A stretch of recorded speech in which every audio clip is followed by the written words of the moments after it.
So there I was, naked in my neighbor's yard, wearing nothing but his Thanksgiving turkey. Hey guys, welcome back to Bored to Death. This is our second installment of our super exciting Prohibition series. We don't know if it's going to end here. It could, theoretically, this could stretch on. It could. Into and millennia. it would be fine. Yeah. But one of our favorite installments that we love to do is, as I said before, Luke's skills in the bartending arts are out of this fucking world. So he's going to throw together a Prohibition cocktail and tell us a little bit about that and some history. And yeah, I don't know. Take it. You Serious, ready, Luke? You ready? Oh, thanks. I'm here. I am. Mm-hmm. We're doing the Gin Ricky, which is out of this book, Contraband Cocktails: How America Drank When It Wasn't Supposed to. Really fun book, especially if you're into drinking. What's it called again? How America Drank When It Wasn't Supposed to. Yeah. Yep, that's how it's a really well written. You could write a lot of books like that. Pretty much everything we do. Yeah. The Gin Ricky was a highball. The preparation is hilarious. So this is when you read older cocktail books. Yeah. Their measurements were all fucked up. I had no idea, but measurements are not standard. I thought tablespoons were tablespoons and shots were shots for like forever. Well, we had the case. Talked about this a little bit, kind of off screen on several occasions in regards to liquor and making drinks, and a lot of that probably had to do with not just the measurements and what you're adding to the cocktails, but just like the liquor in itself, right? Because of the lower proof they were getting out of it. Kind of like back then, sort of like with drugs, alcohol's become more potent and because that's what America cleaner does. Maybe, I don't know. I don't know. Like there's not like the government's not poisoning it anymore. Yeah, that we know of. God, bastards. Now we're gonna talk about that one. So the Gin Ricky, Here we go. The directions are awesome. Mm-hmm. Place a piece of ice in a tumbler, which I just did a bunch of ice. Mm-hmm. Cut a fresh lime in half and squeeze the juice in the glass. Add 1 glass of gin and fill the balance with soda water. So a glass could be this. Like, what does that mean? Could be this. So I looked it up on a different website and said 2 ounces of gin. Okay. So we're just going to do that. So universally, that's a glass. I guess so. Okay. I don't know. Maybe it used to be like a straight glass of gin. Mm-hmm. Like if you go on that Ferris wheel in Las Vegas and you tip the bartender beforehand. Fuck that. What was that, like gin and tonic? Oh, God, it was amazing. No. Yeah, it was by the last... Well, the problem with that, it was, gin and tonic. Mm-hmm. But then after the 5th one, you're like, oh, I should probably stop. But then you turn around and he has a 6th one there waiting for you. So I'm just gonna. After 5 of those, you probably don't give a shit what's getting put in front of you. No. Mm-hmm. So that's what I did. I did or glass. If you forget about it until you wake up the next morning and you hate life and everyone involved in it. Yeah, that's where drugs come in, guys. We're not having this discussion. We are not having this discussion. That's where you rookies need to learn. You can party so much harder if you do cocaine. Yeah. No. Allegedly. Oh, here we go. So that's a Gin Ricky. That's it? That's it. That was super simple. Well, I know. This is the best drinks. Well, that's the thing. Back in the day, they had to be simple because they couldn't get stuff like grenadine and all the other extras that you would need to make highballs and I've noticed cocktails. So they had to make it. There are some fairly elaborate cocktails, though. Super elaborate. But they're a lot of them are from the other side of the ocean. Oh, where people were allowed to drink. To drink. That other book we got drink recipes out of movable. God, drinkable feast. Yeah, that one I don't even know the ingredients in that book. Like they tell me liqueurs and liquors I've never heard of. So they're also all in French. Yeah, the French. We could have pour your own. Maybe people that drink poo-poo. I was drinking wine in baby bottles. Yeah, no shit. So, the frogs. Here we go again. Man, what is it with you and French people? So, is this where we cut it off? Because we're just doing a drink segment, right? Yeah, so that was the drink segment. So when we do post the real episode, now you'll know what we'll be drinking. And you can make it yourself super easy. Gin, soda water, half a lime. You don't have to be ready. We're just filming outtakes. Go ahead, shuffle your papers. I'll tell. like the news. Look natural. The news people. He'll edit it. Right into the movie. It's just like... It's like, stop looking in the camera. No, stop looking in the camera. This has got to be on the YouTube one. Oh, I was thinking about adding it. That was the whole point of my story earlier. I was just going to put that in the video and then not finish it. That would be awesome. So there I was. Actually. So here... There I was, drunk in my neighbor's yard. Greetings, Earthlings. Welcome back to Bored to Death Podcast. This is our second installment of what we've kind of thrown around. Could be a never-ending series on Prohibition. Well, you have me talking about alcohol, so it might last forever. It could. There's so much to cover. But before we do, Yeah? let's talk about some other stuff. Like, how about Anchor? Oh, yeah, Our we're talking about sponsor. Anchor. If you guys have ever thought about throwing together your own podcast and you want it to look, 20% as cool as ours, Anchor's a good place to start. They give you all the tools to look super, as we said before, in quotes, professional, and add a bunch of effects and things of that nature, and they set you up to get monetized, which is pretty cool. It is pretty cool. It's very nice of them. So if you're looking to set up your own podcast, Anchor is a great place to start. They distribute your podcast for you as well, and which is super handy. Otherwise, so you don't have to go out there to each individual podcast site yourself and blah blah blah blah blah. If you type 3 words a minute like myself, it can take eons. You could be dead before your podcast gets done. That's what I'm trying to say. So shout out to Anchor, and then to our friends. I don't know if I've told you guys about them before, but I know I talk a lot about Menace Brewing a lot, but some friends of mine who are also veterans have a super kick-ass brewery outside of Fort Lewis called FOB Brewing, F-O-B, Forward Operating Base Brewing. It's in DuPont, Washington. They have an awesome setup, fantastic beer. They just released 2 new ones called Fat Man and Little Boy. Oh, I like it. Wait for this. They're the bomb. Oh, God. Oh, could you see it coming? Yes. Did you know? I did. I knew. Is that what they say, or is that what you No, came it's up what with? I practiced. You I did great. wrote it down in my diary. You did I great. was like, this will be Well, hilarious. weren't those the 2 bombs that Yeah. dropped on? Yes, exactly. Yeah.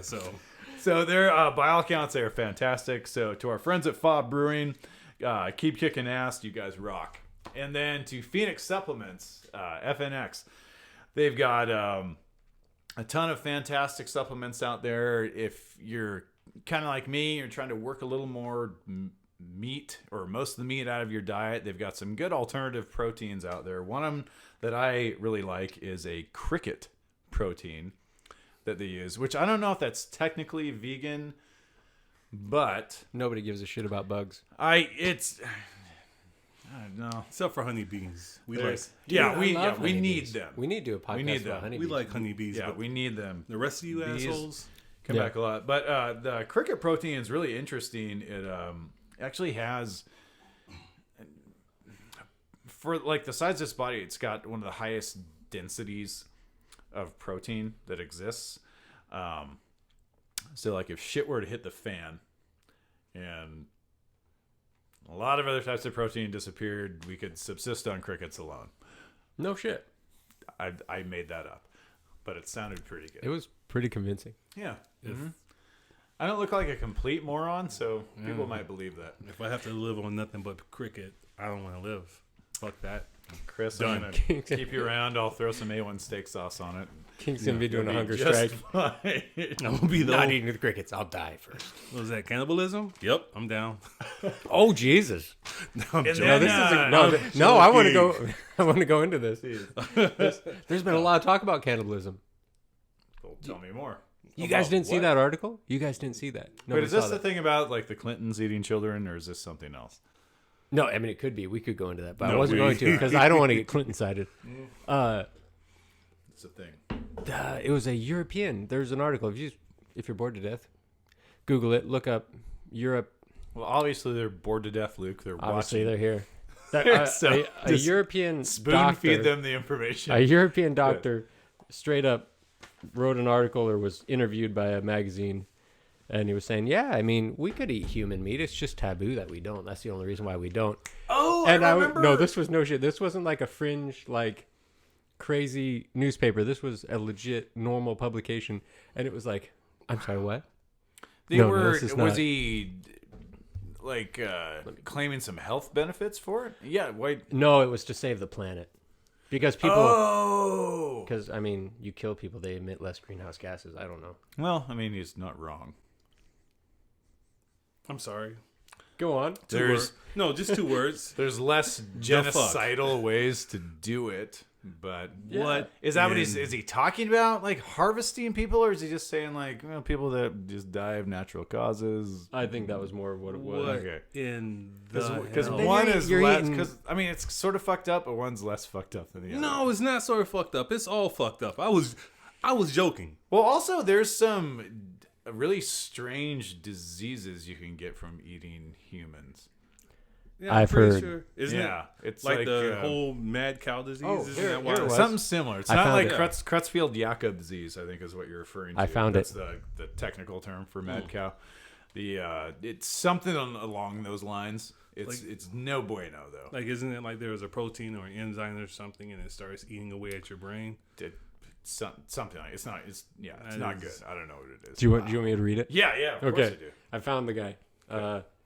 Scientists suggest eating human flesh to fight climate change. Jesus, He was from Sweden. he's a nihilist. I don't I'm a nihilist, Lebowski. I believe in I nothing. believe in nothing.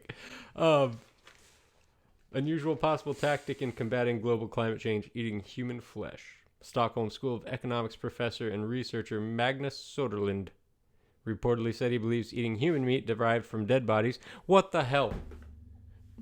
As opposed to human meat derived from live bodies? Are we eating live humans now? What an idiot. Someone gave him a PhD. Might be able to help save the human race if only Excellent a point. world society were to awaken the idea. Let's try a few. He other calls things. them conservative taboos. He labels the taboo the taboo of not eating human flesh a conservative one. Conservative. I think, like, Just I'm- conservative. Just conservative. stuff. If you don't believe in eating human flesh, you are a conservative. Which I'm fine with that, just as long as it's on like the flow chart, like it's on like the pretty close to the end. Like we tried this. All right, I guess we're eating people now. No. I don't, Chris. I don't know. No. I know. No. The fuck no. No. Okay, we're gonna table this for a second. We need a podcast on this. but We're gonna do a podcast on this later. But today, Prohibition. No. I gotta give a couple more shout outs, and then we've got to try okay. to get on topic. That was a great One I'm really excited to talk about is the Hot Tests Foundation. It's started by a Shannon Hottis, super amazing nonprofit that's run out of the Gold Coast in Queensland, Australia. Their mission is helping our planet with a mission to empower, educate, and collaborate with people, projects, and sanctuaries around the globe to possibly change our future. And like I said, that's run by Shannon Hottis, excuse me. And just got a little more on here. Some stuff that she sent. She started the foundation. Her background was with a puppy rescue, and which is super cool. Something we can all get behind. I mean, I think everybody likes rescuing puppies. yeah, I think I'd rescue puppies over people 100% of the time. I'm okay with that. I'm I not was- even I was offended. gonna give people like a little bit, but then I was like, no, they missed their chance. That includes you and me. So she started that with abandoned puppies that needed bottle feeding, etc., and stuff like that. And then she met her co-founder, and her name is Kate Maloney. And Shannon kind of shared her vision with what she wanted to do with that, as far as like on a global scale. Like I talked to you, one of the projects that they're currently working on right now was the Half Cut Alliance, which is that purchasing of rainforest, and that's not just in the Amazon but globally. I think a lot of people misunderstand that when you say rainforest, you just go right to, Brazil and what's going on there. But there's there's rainforests, all throughout Africa, Australia. Here in the Northwest, the Olympic Peninsula is covered in rainforest. The entire western half of the state is a rainforest, practically. Yeah, exactly. Great point. But a lot of people don't know that. And so this because it's ugly and not tropical.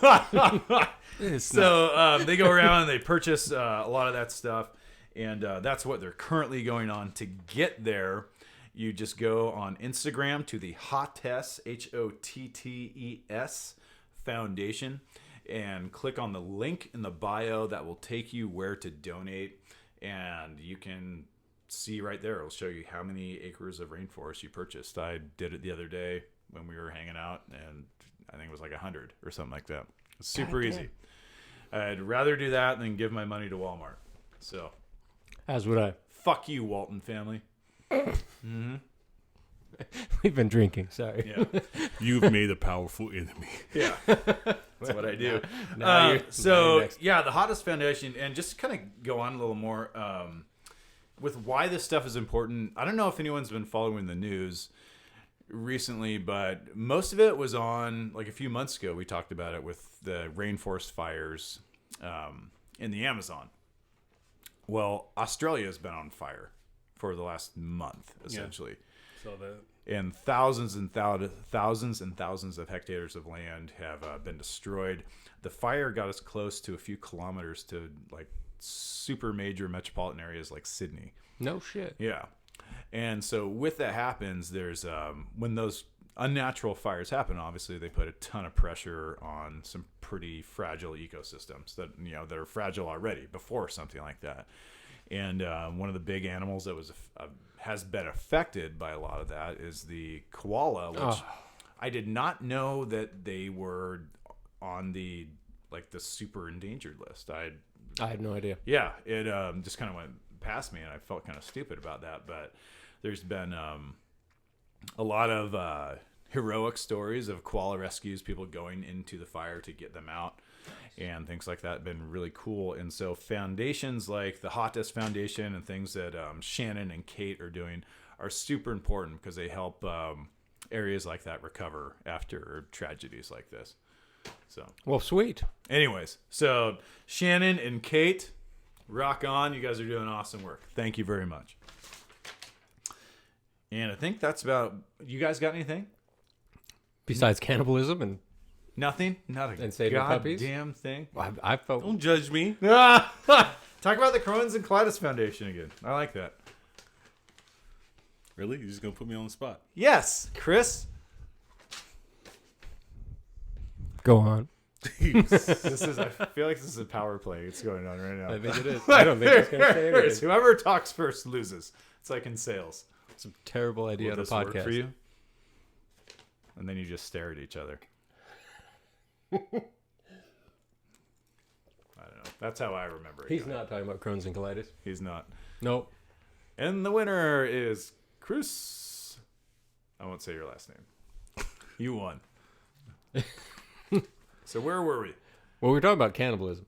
No, we're talking about prohibition. We're off cannibalism. We are. Yeah, we are. I'm just so glad there's people trying to save the world by not eating people. Like what a nice idea to save the world a different way. There's a lot better. There's ways to do that. That's what we did. Like the Hottest. Yeah, that's what Luke is. That's what Luke's saying, and I want to make sure I'm on. See, look, they're saving the world and the koalas by not eating people. It's perfect. There's a lot of ways to save the world besides eating people. The fact that that's where that dude went. Like they are gonna pretty wild. They're gonna dig up his backyard and they're gonna find some shit. So yeah, it is. They're gonna be like, what's that lampshade made out of? Wait, yeah. There's gonna be a horror movie in about 5 years. It's gonna be like Buffalo Bill. It's gonna be about all Magnus. I'm telling you, Magnus Sutherland. Whatever his name is. Speaking of crazy shit like go on Buffalo Bill type stuff, have you guys watched the show Mindhunter?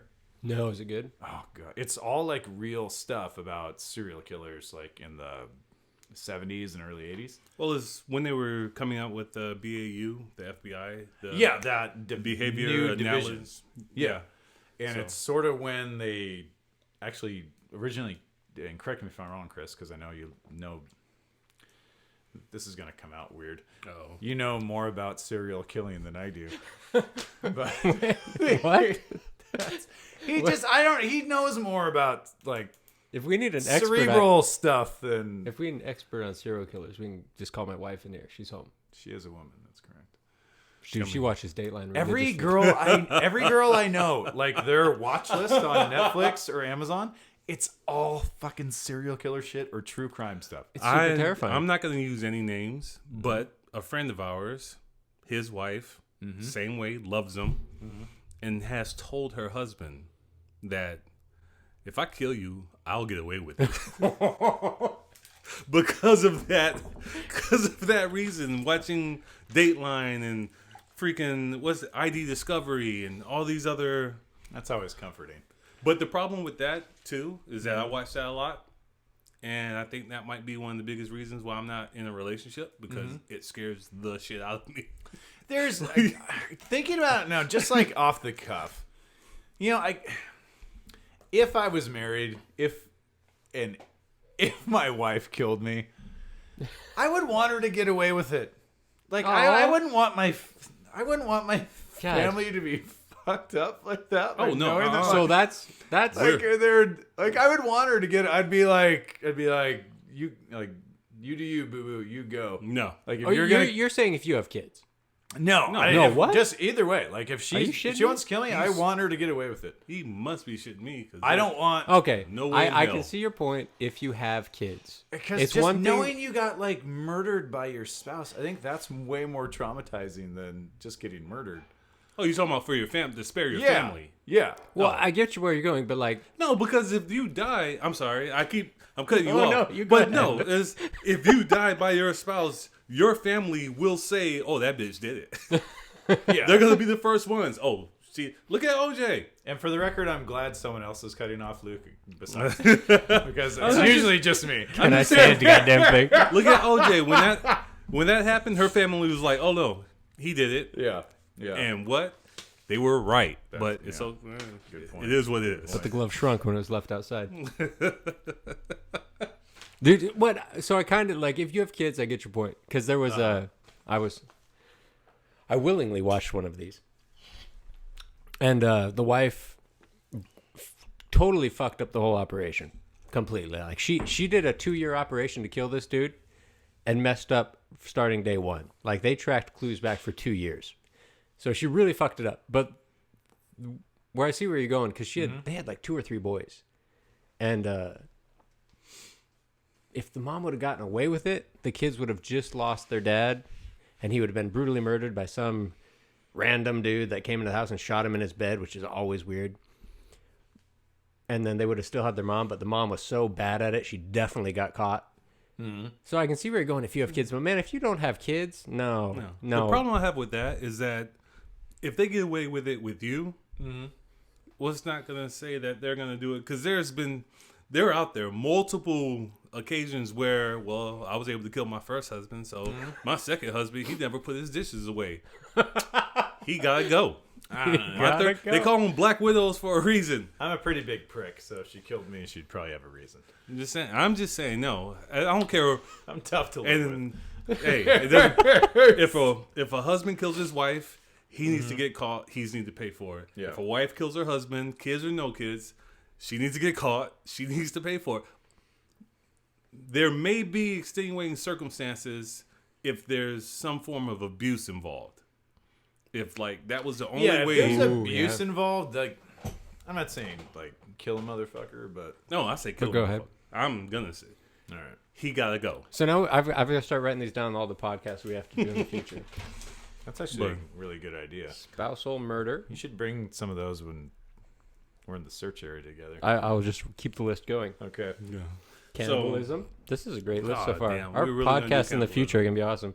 I think it'd be interesting. We already And have Sasquatch. Talking in the book I've been reading, The Awakened Ape, goes into it's a super in-depth look on hunter-gatherer societies and the evolutionary aspects of our diets and things like that. And it goes into some cannibalistic societies, and it's interesting. It doesn't go really in depth but on the cannibalism itself, but it touches on it. All right, so there are groups in the rainforest, like new tribes that they're finding and reaching out to. Yeah, where back in the day it was very much like a common practice. Yeah, but even to these people, this is a taboo subject now. Like, you don't do it because there's something wrong with it. You know, it's odd. It is odd. Just I mean, I'm willing. Hey, I'll argue with you all day long. This is some of the most fired up I've seen Chris. I know he's really amped up. I'm gonna start talking about eating people all the time in front of him, just to see what I can get. So here's a question: if you had to eat a person or a puppy? Oh, okay. God, I'd eat a person in a heartbeat. I'm gonna starve to death, I guess. Yeah, I'm just gonna die. So we want to take a break and then come back and talk about Prohibition? Guys, we're going to take a quick break. We'll come back and we'll start hitting on Prohibition. We've got some great stuff. Income tax, things of that nature, morality. Fuck the feds. Yeah. Yeah. And Luke put it just perfectly. All right, we got to go. Fuck you, government.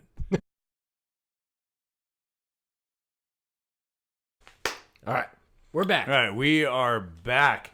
Guys, we're going to actually talk about Prohibition now. We're going to try? We're going to do. You go first. So I'll sit here and drink. I can't remember exactly where we left off, but last time we touched on a lot of things that were going on in Prohibition, but one of a couple things that were incredibly interesting to me were, one, the birth of the income tax as a result, actually not as a result of Prohibition. It preceded Prohibition, but allowed Prohibition to take place. And the other was kind of one of the first attempts by government in the aspect of to dabble in social engineering, as far as getting rid of vices and kind of shoving morality down people's throats. Right. In a way. So I was listening to a really cool podcast called History Tellers that's on Luminary. That's at Luminary on Instagram, or just go onto Luminary on the App Store on Apple, and you can come up with that, and that's History Tellers. But this particular podcast, he had a really, really cool woman named Lillian Cunningham. She's an editor, one of the editors at the Washington Post, and she had two really cool podcast ideas that she took to her bosses, and they green lighted, and they were, one of them is called Presidential, and that highlights does one episode for each president that's ever been elected. And so each episode they dedicate an entire, the hour plus to that president's like history, their time in office, I would listen things to like that. It's really, really good. It's where I got some great information. And again, her name is Lillian Cunningham. She did another one with the Constitution called Constitutional. I would definitely listen to that. Yeah, it's and which is very good as well. And it sort of does the same thing, like goes into amendments, ratifications, what was going on at the time, what those things we're trying to accomplish and whatnot.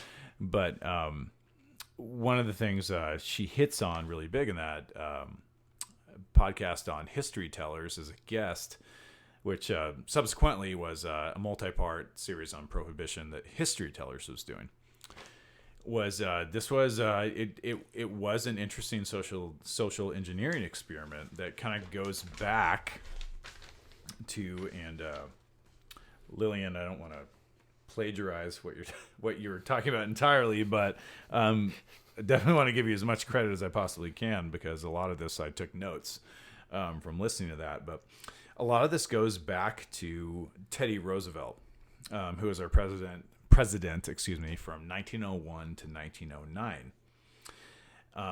Roosevelt was a huge admirer of Lincoln, and also, surprisingly, or maybe not surprisingly, a big believer that the executive should have more power so he could take action and do certain things to move the nation in a new direction. And as we all know, that's a lot of us are big admirers of Teddy, from not just from, he was kind of a manly man, a big robust dude.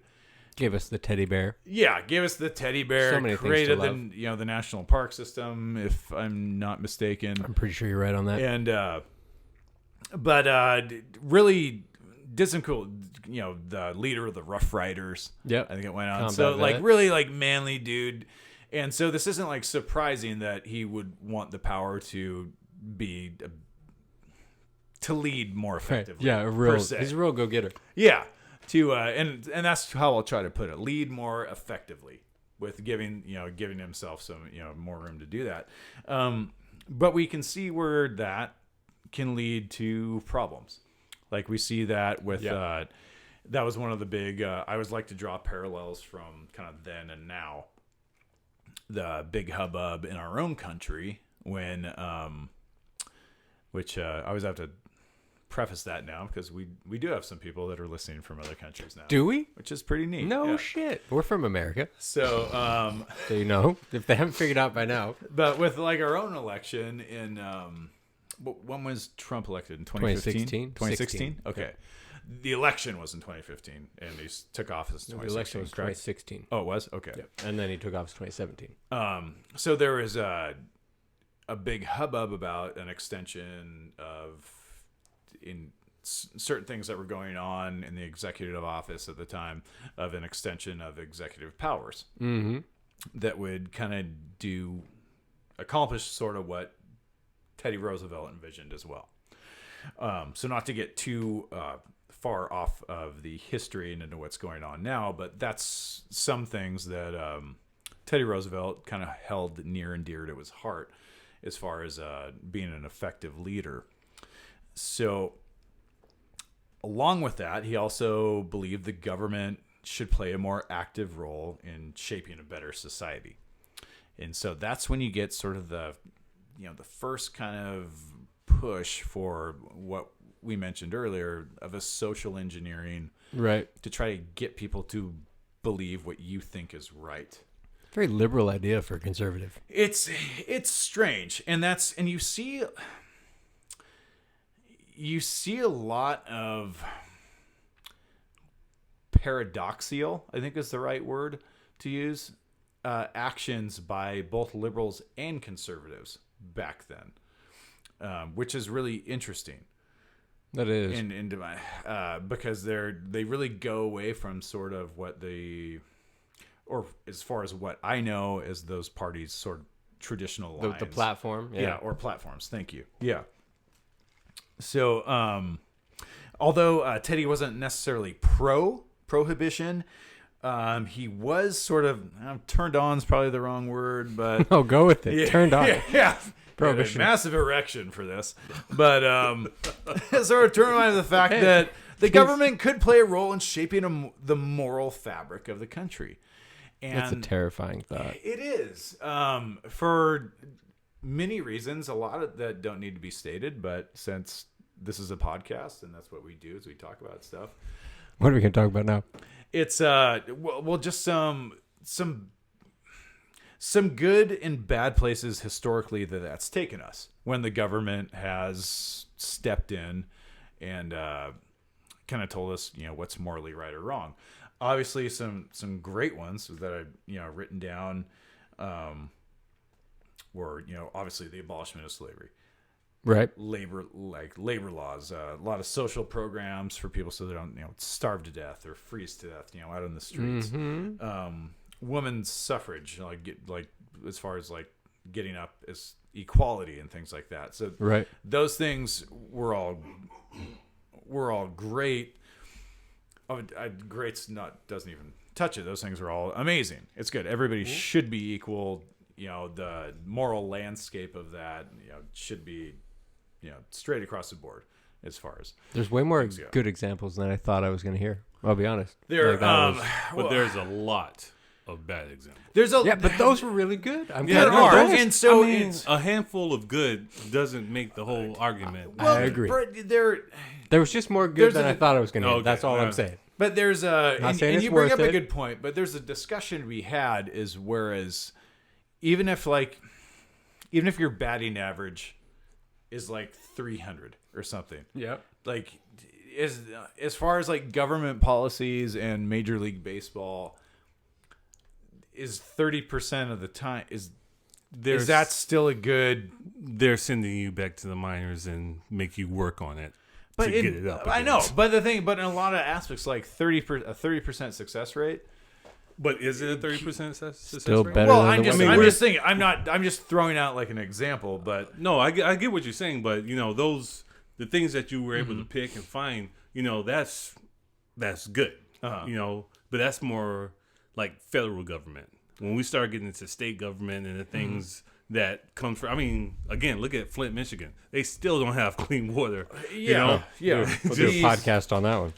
It's just, Yeah. and it's not, it's not that I'm trying to disagree with you. It's just, yes, those are very good things. I mean, I benefited from a lot of those things. So, Right. In that aspect, thank you, government. But then on the other hand, there's a lot of shit that they have done, their policies, things that they said, well, this is going to be good for everybody. Oh, yeah, and just off the top of my head, I can go into like the the American Indian displacement programs, reservation programs, blood quantum laws, manifest destiny. Yeah. Geez, how many millions of people did that completely fuck? Not just that. I mean, yeah. Yeah, there's So again, and those are just like ones off the top of my head. So where it's you not could- like I'm not saying that the government they're doing bad. It's just their batting average isn't great. yeah. Yeah. Like if they were in a major league ball club, they would get sent back to the minor leagues and say, hey, you need to fix that. You need to 'Cause, figure yeah, this shit out right now. We need to remember this is the same government that poisoned its own people during Prohibition, I really want to talk about that. interned bit. interned its own people during World War II. There you go. This is the same- Even after the abolishment of slavery, allowed essentially what was where the term wage slave comes from is after slavery was abolished, it was just made legal that plantation owners could pay their workers just enough to eat and rent the housing that they provided. Oh yeah. So they could never get away. They were trapped there essentially because Well, that they last- had to pay an allowance to live there and get fed and things of that nature. So That it was lasted essentially for- just an extension of slavery. So this is the same government we're talking about. That lasted for a long time. I mean, that was huge in mining camps. A really long time. And Yeah. and again, a lot of people don't mean, look know at- about this historically. They just think like after the Civil War, it was just like, oh, everyone's like, Everyone's Look good. Look locally. I mean, not so much in Washington, but the camps in Oregon, where timberline is. That they didn't get paid to build that. And you remember the beautiful wood furnishings we saw in that place.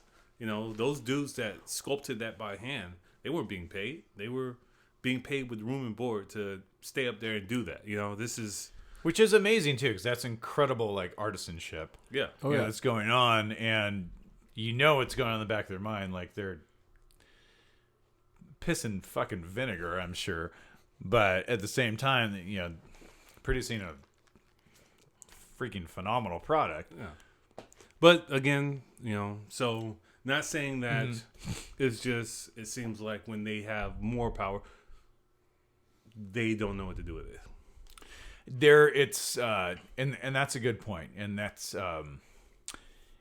we can probably extend that. I mean, it's just to bring that into a personal level. We can probably bring that into our own lives when we're given a lot more, I don't know if faculties is the right choice of word, to do what we want.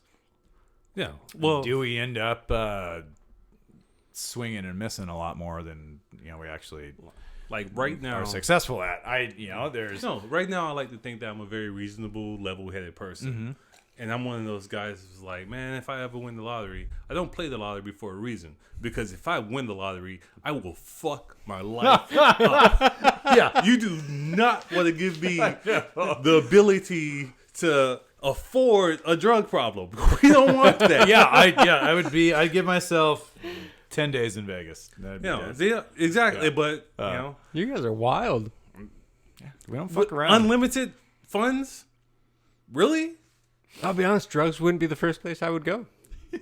No, I'm not saying it's the first. No, that's not the first place, but What is the first? They would be included probably pretty much in everything. oh yeah.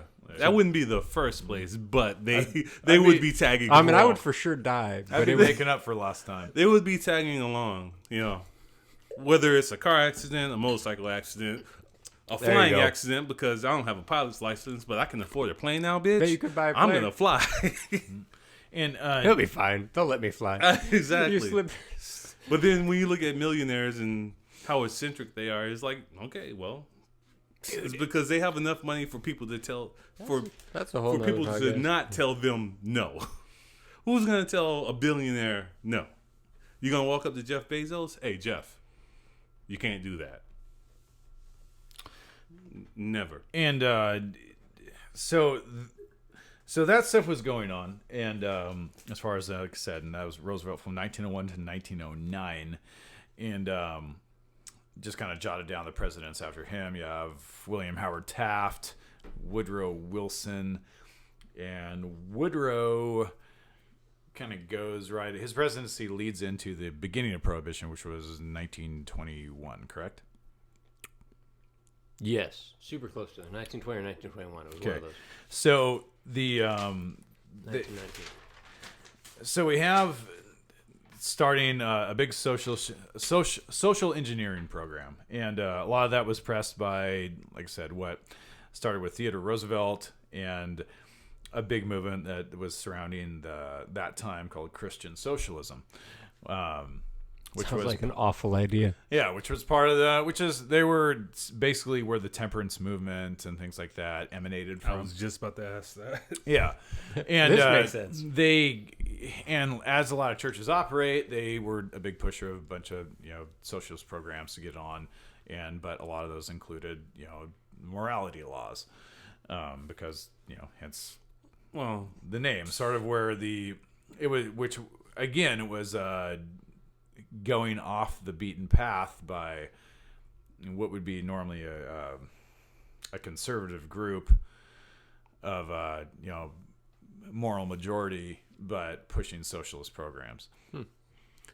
So again, sort of another paradox. all right, y'all, you're some smart fellas. Do you know at what point that they came up with the whole state and church should be separate? Constitution. But Exactly. oddly enough, that was only the federal government. State governments were exempt from that. Super weird. So the Constitution Well, all was first state written. governments were exempt from a lot of stuff, right? Because Yeah, I know so- state governments had like This is a whole nother podcast. their own, like you could commit treason against a state. Mm-hmm. You didn't have to commit treason against like the federal government. Like if you did something that was bad for the state of Washington, you'd be put to death, just like if you traded secrets with Right. Russia. There's a book over there on that shelf somewhere. The Federalist Papers, down there on the bottom, I think.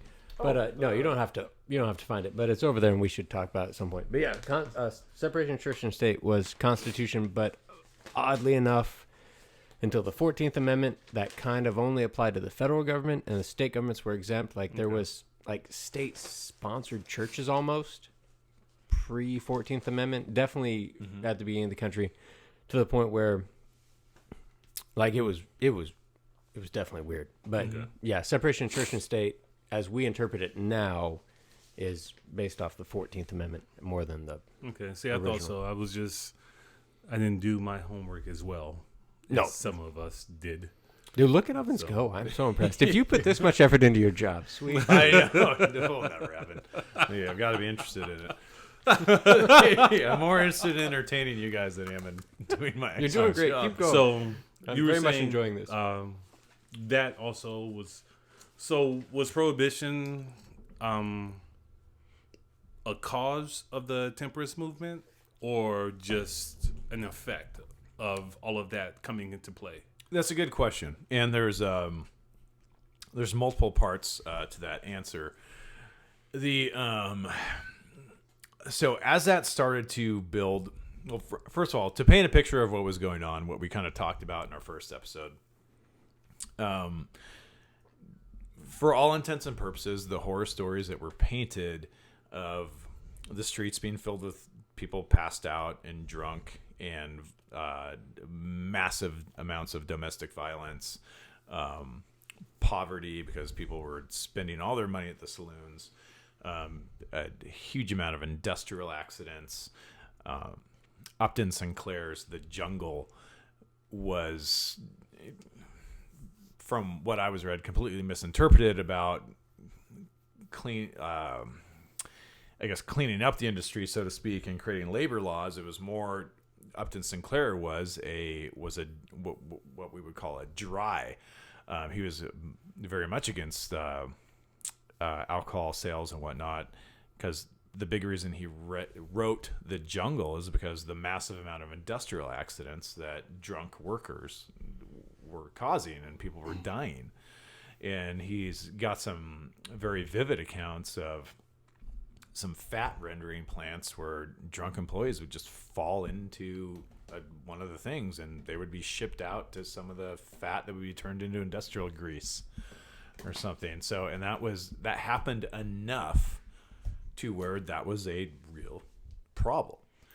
So instead of regulation, it just turned into, well, we need to get rid of that. Well, and not to get too much on the book The Jungle, but that book, sort of like Uncle Tom's Cabin, got the nation. The nation finally was like, "Oh, what the hell is going on here?"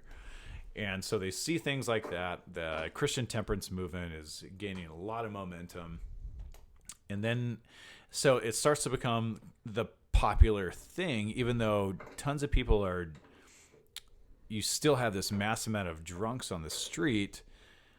On the periphery, you're getting this big movement of people out in the outskirts of towns who don't want their way of life to be changed by what's going on in the cities.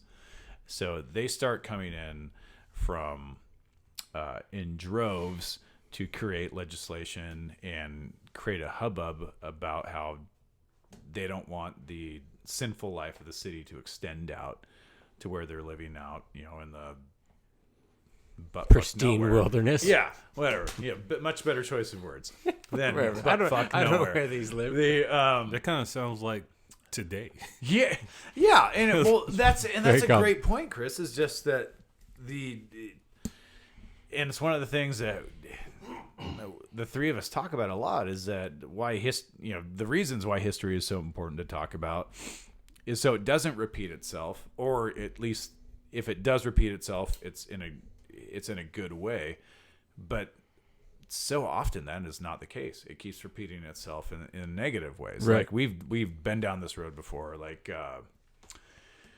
there's a. I'll just keep going because otherwise I'll get too far. Keep going. No, you're doing great. But so you had all that going on. It started to become more of a popular program, and then one of probably the tipping point, because everyone always talks about like how could everybody agree on this law or this amendment to take away basically one of our liberties. It blows my mind. When every amendment that's been in the Constitution before, including the Bill of Rights, increased our civil liberties. And so the first time you have like people bringing up the fact that we want to put an amendment that's going to restrict those. And so that's an interesting aspect, in and of itself. But so you have that going on, and then you have a change in the way that we voted for state representation, which was a direct election process of our senators, which made them more susceptible to kind of go with what was really popular at the time in order to get reelected. and which is I didn't get too much into how the election process was before that, but this new process changed it enough to where even if they were a quote wet, which was a pro-alcohol person, they had to kind of conform to what was popular at the time, and that was growing in popularity because more and more as each year that went by, it was looked at more as this was an immigrant problem. And we kind of see that now today with the immigration from Mexico. So another parallel that's going on. So, well, that immigrant problem, it seemed to have driven a lot of policies in this country over the years. Because, prohibition, marijuana, it's just been an ongoing thing. It's like, well, if we can restrict these liberties, we can stop these people. Right. And it's when that kind of just like now with immigration going up and up and up, I can't remember if we brought it up on camera or off camera, but I was discussing with you, Luke. No, I think it was when I just got here and we're doing a little pre-episode planning. The I believe it was from like 1860 to like 1900. The population of the United States literally doubled. Yeah. And so people see this massive influx, this change in the way of life, and so they're looking for anything they can to latch on to stop, from sliding down a slippery slope that they think they're sliding down, or they think society is going to hell or something like that. So they latch onto it. It's alcohol. Yeah. Well, it's today it might be like, like crime. Oh, it's Mexicans or something. You find scapegoats throughout history. We find scapegoats. Well, whenever anything changes in your life, there has to be a cause. So something needs to take the blame for it. Right. And in this case, it was alcohol, and that covered a few bases. It got people sober, and it pushed the immigrants more to the fringes of society. So it got them kind of, they're one of the probably most marginalized groups of this. What was that? Okay. All right, guys, we're going to take a quick break here. You'll hear from our sponsors. Thank you for listening so far. This stuff's just getting good.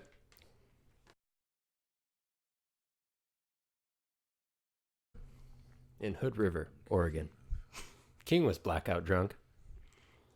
And it was your fault. Hoff had fallen into the street, hugging a car tire. This is when we all met down there when Amanda and I were hiking. You guys were but skiing. you and Amanda left us, and then shit got wild. Wait, well, you were smart. Well, didn't we have to work the next day? No. Or something? No, it was long change. Yeah. The best thing we ever did was not go back for the second round of absinthe. Oh God. How long was that? Like 3 years ago? Yeah. No, 4. For a time I can't remember. It Was seems it? so 4. vivid. I think you're right. Yeah. Because the last winter was the crazy winter, and it was 2 years before that. So we're on almost 4 years. Yeah, because 4 years in April. Right, because in between that, those huge fires down there happened, and it's just now pretty much recovered. Yeah, so 4 years. It'll be 4 years March time. Yeah, because I remember you asking about the hike down there, like which trailhead we used or something like that, but that was around when the fires were happening, and that was a couple years after. I'm gonna turn that ring around. Yeah, I don't know how that happened. I'm getting a phone call. I'm sure it'll be very quiet on camera. That was like me that one episode. Dude, that was just like it was like you can hear in the background just bing, bing, bing. Yeah, we can officially start now. Now that has to be on there. No, I like it on. It's raw and uncensored. That's how we are. It is. Welcome back to Pornhub. Mm-hmm. We're totally gonna do that. We should just start putting them on there. You have an account. Let's just use. Is there? Well, every man has an account. No, I thought you had one to upload stuff. Chris doesn't have one. You want to know why? Yeah. Because I'm not paying for that shit. It's free. That's what. And sometimes I think it's so popular. I'm kidding. Allegedly. Of course, I know nothing about that. Your mom doesn't watch these, do she? God, no. Okay. No, nobody's mother will ever watch these. My mom still doesn't even know what I do for a living, so Yeah. What's your mom think you do for a living? don't worry about that. Okay. If I ever meet your mother, is there anything I should not say? Anything We'll about talk about that feeling later. Chris We'll will talk about that give later. us you'll get a booklet. like a briefing. You'll get a before. pamphlet. Yeah. So there I was in a on pizza parlor. Subjects to stay the fuck away from. Yeah. It's like when you're interviewing like a massive celebrity, like or going on for like an interview on like with Matt Lauer or something, like these are things you cannot ask me Right. or anything like that. But, Yeah. No, you would get. We're not going to talk about Hood River in front of his mother. yeah. Or how in a pizza parlor he asked the person behind the counter, "Do you have hookers in this town?" No. We would Wrong. We would No. Don't. We would never tell his mother that I totally did. Don't try Chris to push asked that on me. about hookers. Don't push that on me. That wasn't That was me. totally me, That was actually, that this did guy. that. As we're walking down the middle of the street in Hood River, and yes, I actually think it was the middle of the street. We passed this car with these two girls hopping out who were very overly dressed. Ladies of the night. They didn't don't look know, like they should but- be in Hood River. I don't know, but this guy right here was like, I think we just saw some hookers. I'm pretty sure we just saw hookers. We get to Pietro's Pizza, great pizza place by the way in Hood River. I feel like there's a Pietro's everywhere. If you gotta eat This late, is the shout out section for yeah, King if and you I. gotta eat late, there you go. But we get there, as I'm ordering, he just straight up stone face looks into the lady's eye and goes, "Excuse me, do you have hookers in this town?" You asked? Well, so in my drunken mind, it was a question like, "Hey," the full question was, "I think I just saw some hookers 2 blocks back. Is that a thing over here?" That wasn't the full But I question skipped that all the backstory and just said, "Do you have hookers in this town?" But so you asked the women that you presumed to no, be no, hookers. we asked the poor pizza lady. Yeah. working at though. The PH. lady who's taking my order. I thought you walked up to the hookers and No, said, but "Do he you did- have hookers in this town?" But he did say that out like, loud as wink, we were wink, passing. like we both know what's going on here. Well, that would be He more did say acceptable that. than what I did. He did say that out loud as we were passing by. He's like, I think we just saw some hookers. Oh, cheese and rice. Yeah. And so, quiet in my head. and then that poor lady at the counter Yeah. was just deer in headlight face. Yeah. You know, how do I answer this? Did you at least throw like a LOL in or something I was like very that serious. to take it off? I was very No. drunk. Very, It was a completely normal question in my drunken mind. very drunk question. All right. So this Heath 101. When you're gonna ask an off-color question to somebody, Yeah, go on.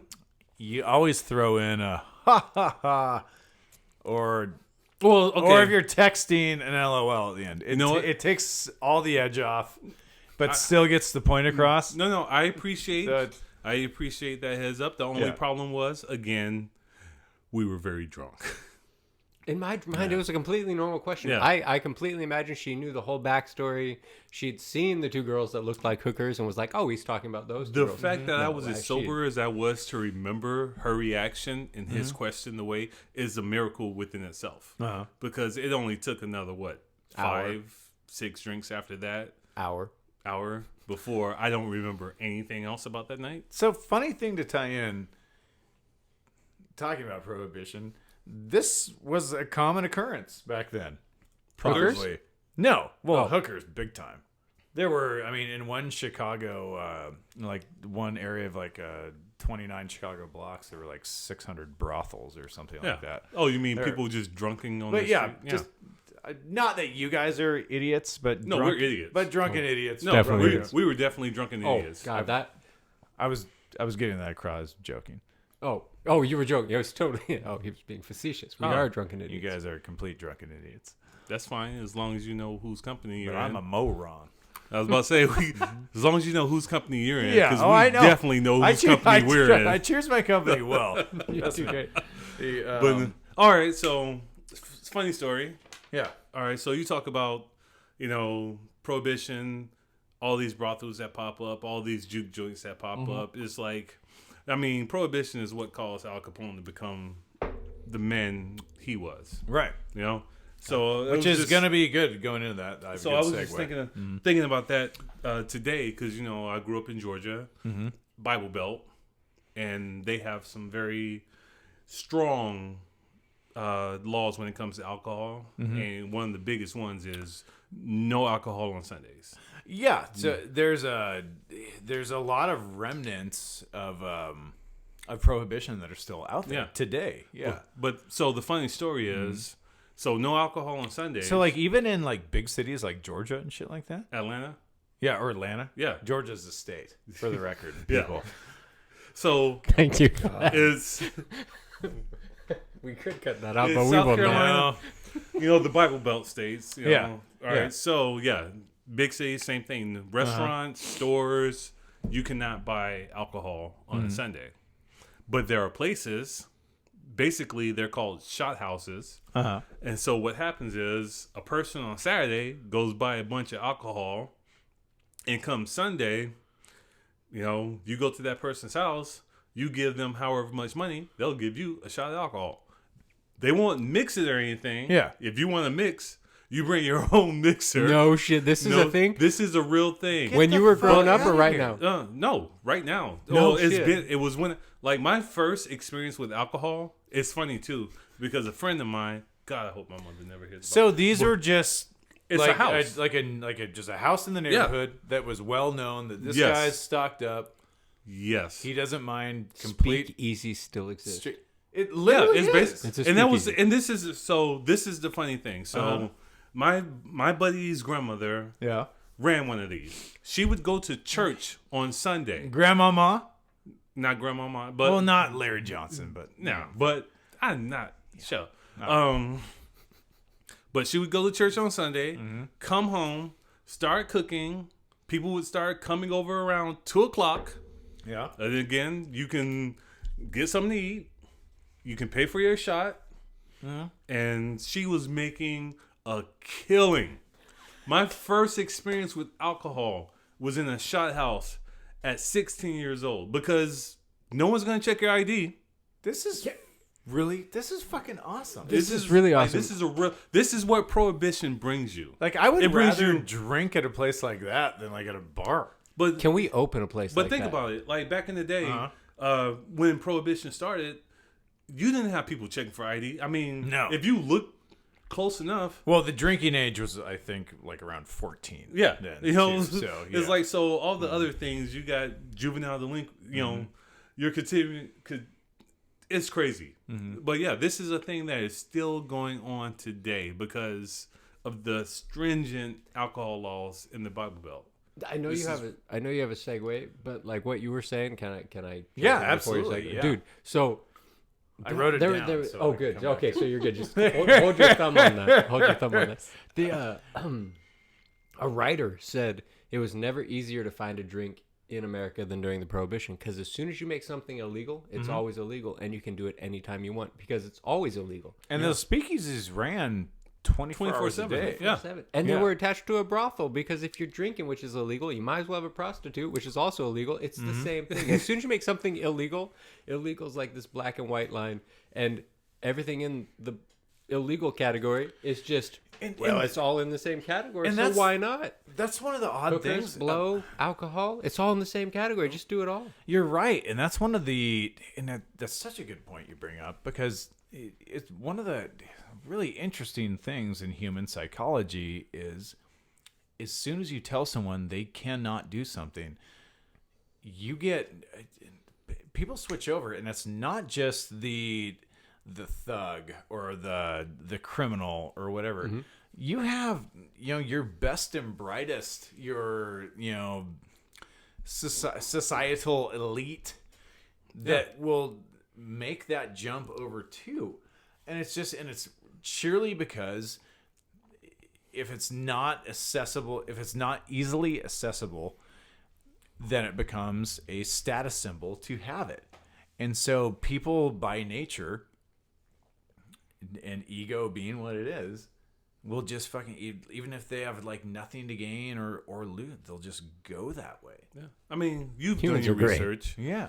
But back in the day at these juke joints, whatever you want to call them, I keep on thinking you're saying Jew joints, and I'm thinking like a bar of a bar of like Hiram juke. Tell me, Evans, what would a yeah, Jew it's joint like look like? Juke joints.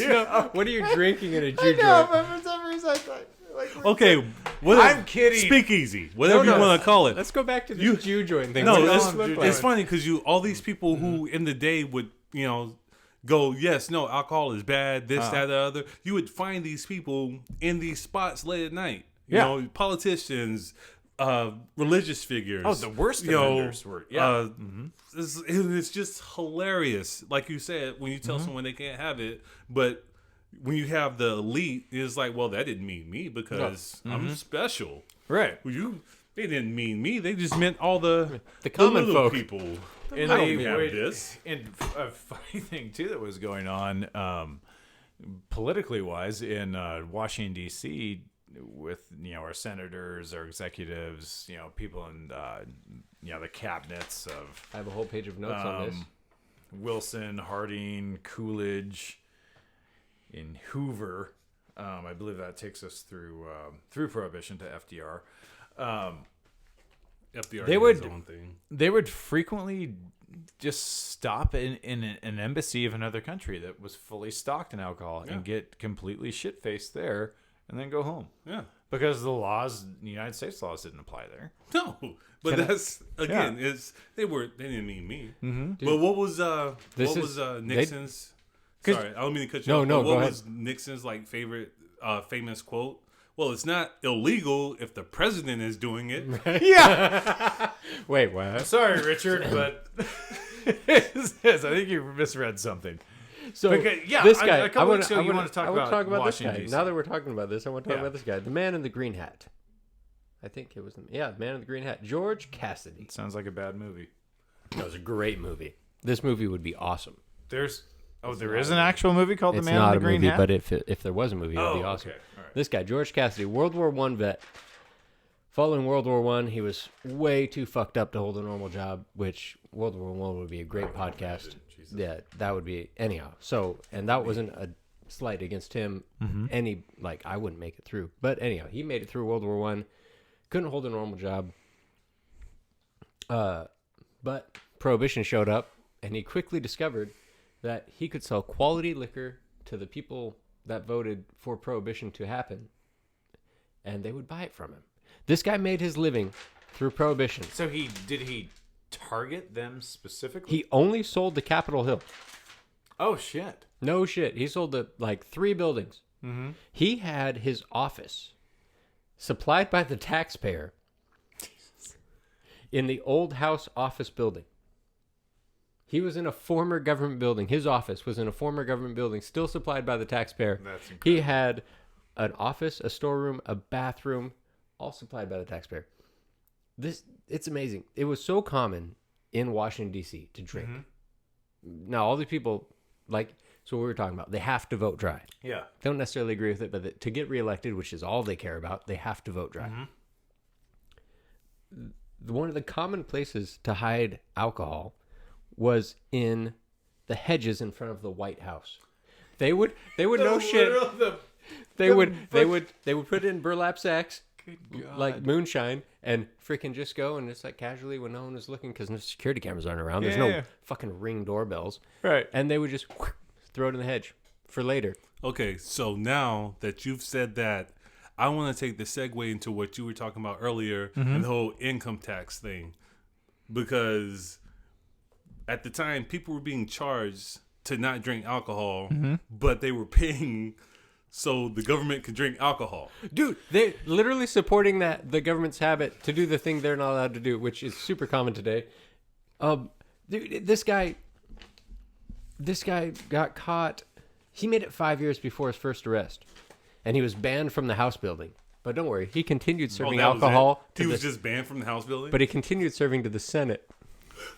So he spent 5 more years. He got caught again in 1930, so I guess 6 more years. Went to jail for 18 months. But in jail, he wrote his memoirs. I was about to say, but you know that when he was getting caught, there was some deals being made. It's like, hey, dude, we don't want this to happen, but the heat is on. Can you just take one for the team? We really need you to do it. If you do this, we'll set you up, man. Yeah. We need you to take this. Yeah, he only did, out of all that, he got caught twice in 11 years.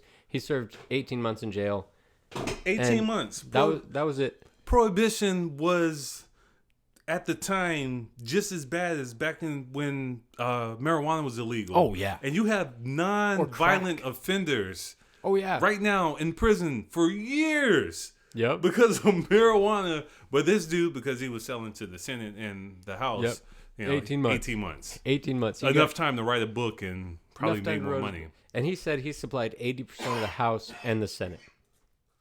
Liquor was being sold in front of the police headquarters, in the Justice Department itself, and across the street from the White House.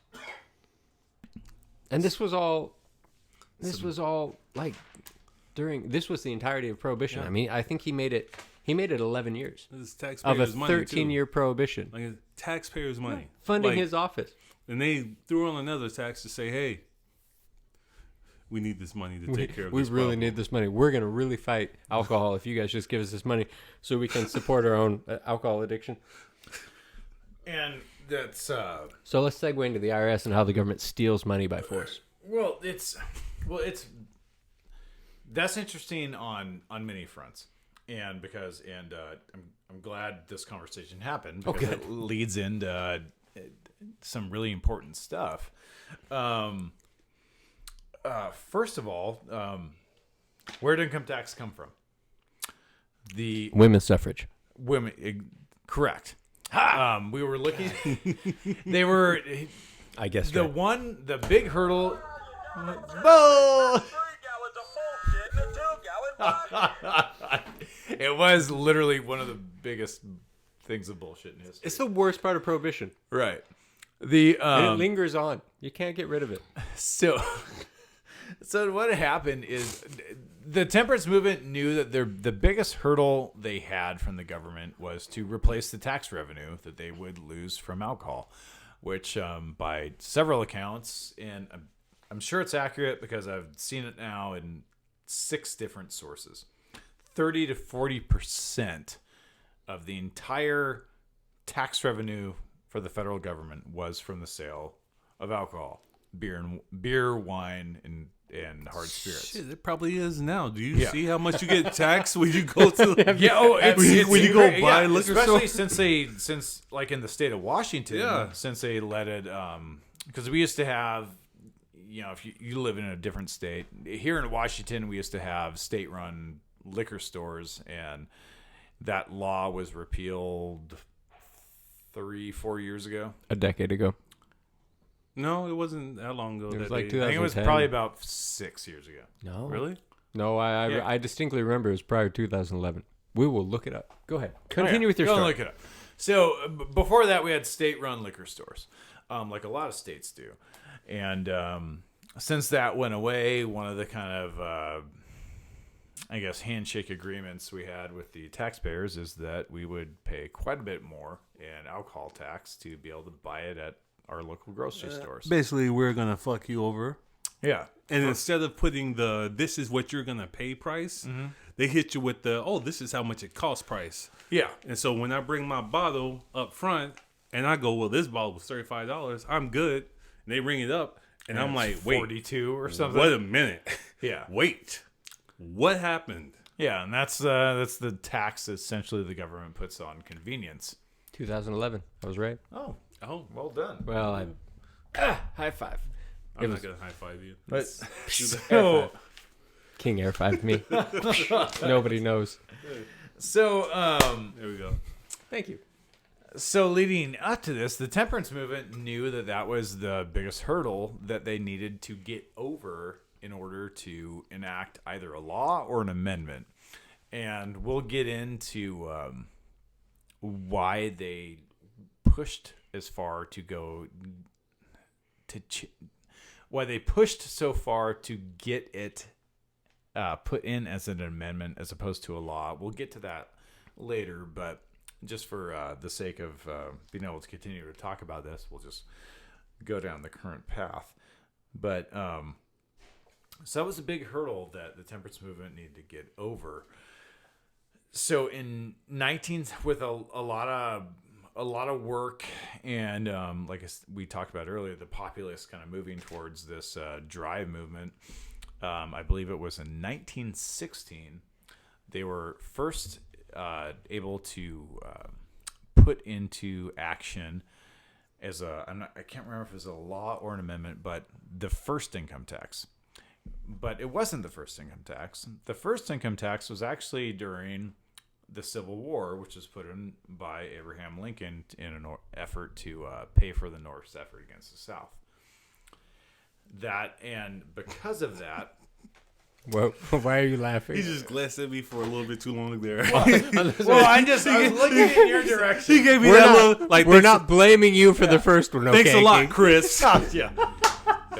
Chris, your blackness. God damn it. Thanks a lot, Chris. Yeah. My check is low because of your black ass. That's fucking hilarious. I love you for that. You did. I love you for so many reasons, but that is one of them. We're not blaming you, but it's totally your fault. So the income tax is King's fault. For our listeners, So the first income tax in the Civil War, Totally the first King's income fault. tax that was implemented during the Civil War to help pay for the effort of the North was started a big disagreement, because when the next income tax was implemented, that's where the first argument of how it's interpreted in the Constitution of whether an income tax is unconstitutional or not. So that started a lot of conversation about that. And it carried on to when this income tax was implemented. And that was one of the only things that kind of slowed it down, but it ended up getting passed. And initially, it was just for Americans that made $2,000 a year or more, which in today's dollars would be roughly $115,000 to $120,000 annual income. individual or married? What was that? Individual or married? I didn't get specifics. Oh, on that. women So- didn't make money. So, So that's a good question. individual. That's a Duh. probably a safe assumption, because It wasn't until World the War mail. II that most women entered into the workplace. Yeah. So I would assume. yeah, individual. Yeah. That's a ton of money. So so $2,000 a year, and as let me Was it a flat? Wow. Was it a flat tax or was it?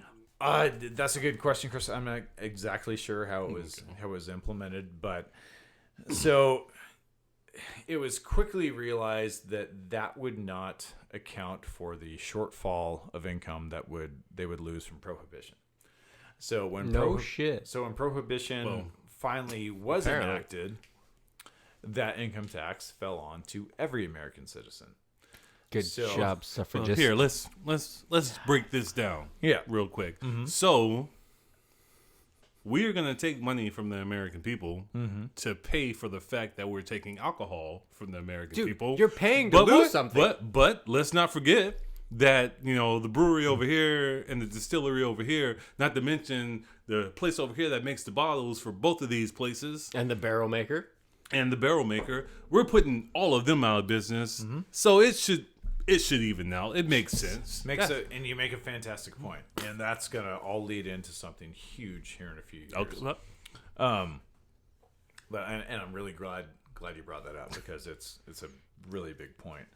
But You would think that would be common sense. Like, I mean, Common. I'm common just, sense. who is in this office? Like, what person did they pay to go?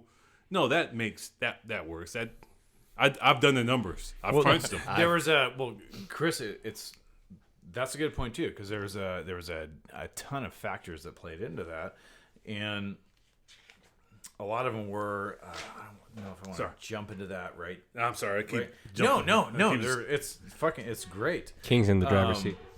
I've been drinking.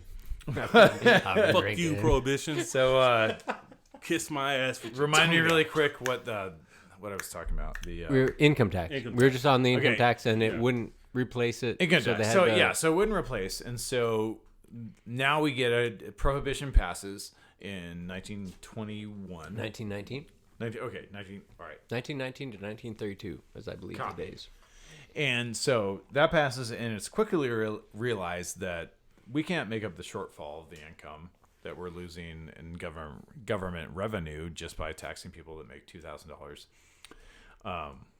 a year. And the big push from that was to get everybody else was also from this Christian socialist movement and the women's temperance movement was that, and it's something that we see in today's news a lot as well, is the income gap.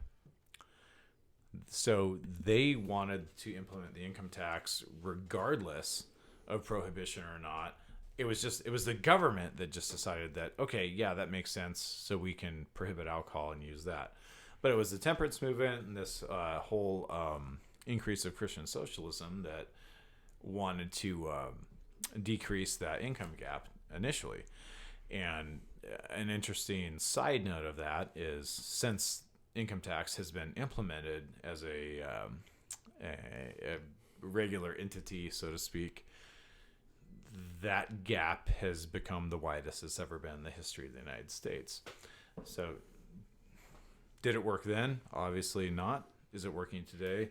Doesn't seem to be. Hell the fuck no, it's We're not. going to put this up as another and failure of the like American I said, government. like, I don't want to get too far off on a side note, but it's that was one of podcast. That was one of the original intents of it. We've was had to this decrease conversation. that income gap, 'Cause- and obviously it's just gotten wider each decade. You know how I feel about taxes, especially. Oh yeah, and right, and we all don't like them. There's so it goes on, but there's a lot of other things that are going on in the country at the time, and that play into a country's economy. Around the 1920s, we were going into our second industrial revolution. Bunch of things were taking a huge increase, like automation, automobiles, the radio, electricity. I believe I already mentioned factory automation. So there are a lot of new things for people to buy and a lot of money circulating around. So income tax seemed to be a great thing that everybody was paying for. On the flip side of that, as you mentioned earlier, Chris, a lot of people are losing their jobs because we took away literally the biggest industry in the United States at the time and took that away. So we got a lot of people spending money, but it's really just the upper echelon of society, because everyone else that was down there, they were all factory workers. Yeah. They were brewery workers. They were distillery workers. They were truck drivers for breweries, all that stuff like that. Barrels, so bottles, yeah.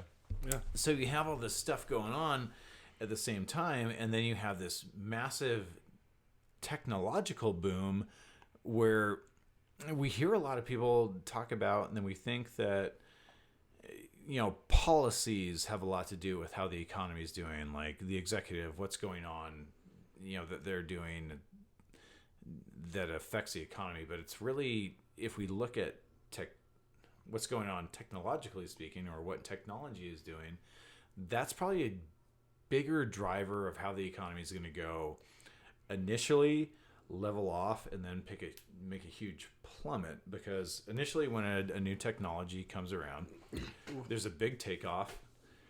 It creates a lot of new jobs. People want that. They buy a lot more, and then that technology improves, and those jobs that it created, then it takes away. Yeah, it tapers off, like you were saying. Well, I mean, and the industrial boom that started, steam. Right. Okay, that started. Transistor, same thing. Microchips, Silicon Valley, He's gone full Fallout on us. Oh, no, not. I said transistors, not the tubes. I can't think of what they were. Vacuum tubes? Yeah, the vacuum tubes. No, we passed the vacuum tubes. But no, like you were saying, every time that new technology shows up, there's that steep climb. I mean, do you remember when all the .com companies just went bust? You had people either make millions of dollars, or people lose late everything. 90s, early 2000s. Like 2001, I think. Yeah. Everything was a .com. So you had people either clean up and just make all kind of money, or people just go bust and lose everything. Yep. So that, I get what you're saying, but like you were saying, that trickle down effect to the, maybe it wasn't affecting the person at the top, but it damn sure was affecting that people at the bottom. Yeah. That all he did was drive from a truck from A to B to deliver a couple of crates, and now that job's gone. So what is he going to do? And that's a great point, because that starts to bring to light just how important, like, the general laborer is to how our economy functions. Yeah. And so, well, it's always been a trickle down economy. Yeah. It's always been like that. But a lot of people don't see it that way because as long as it doesn't affect their status where they're at, it's whatever. They don't really care. yeah, and we see that today too. Like I kick myself several times when I'm like, when I realize, stumble upon something that I hadn't noticed before. I'm like, oh God, what? Because it didn't affect me, Yeah. And but so you have jobs are being lost. We have an income tax on everybody, so the amount of jobs that are being lost, you have less, because of that, you have less revenue being taken in from income tax because less people are in the workforce because of what's going on, because of this technological boom that was foreseen but not taken into consideration as to how it would affect everything. So what's around the corner? What could that possibly lead into? Wait, for now or for back then? For back then, you have a lot of people out of work. Well, let's see. I don't know. What if your life was just destroyed? Maybe you want to drink. Well, Also true. But let's like historical picture. The Great Depression. Well, again, your life was just destroyed. Yeah. And you can't find a living doing anything else? Yeah. Better drink. So you have Calvin Coolidge, who had a bunch of policies that were super in favor of big business, corporations, stuff like that. So business is booming on the stock market, business was booming corporate wise. Calvin Coolidge, who's historically looked at not very favorably, he was doing a ton of stuff for big business and the country was going great. But then his one of his sons died kind of out of the blue, and then you have a different side of this presidency. You have a presidency that after his son died did nothing. No shit. And so after that boom, when all this other stuff was going on, technology was rising, people were losing jobs, things of that nature, there was nothing done by the federal government to try to even that out. And so that led to part of the, not just the stock market, but part of the collapse that ended up leading into the Great Depression. And that's one of the really interesting things about the Coolidge presidency that a lot of people don't really see, is that there's and again, I credit that to, I want to mention her name one more time. It's off the, Your notes are amazing, by the way. No, the podcast people can't see, but my God, there's so many letters. God, I really want to mention her name. I'll try to figure it later. We'll find it later. But that's one of the great points that she mentions is all these things played into that.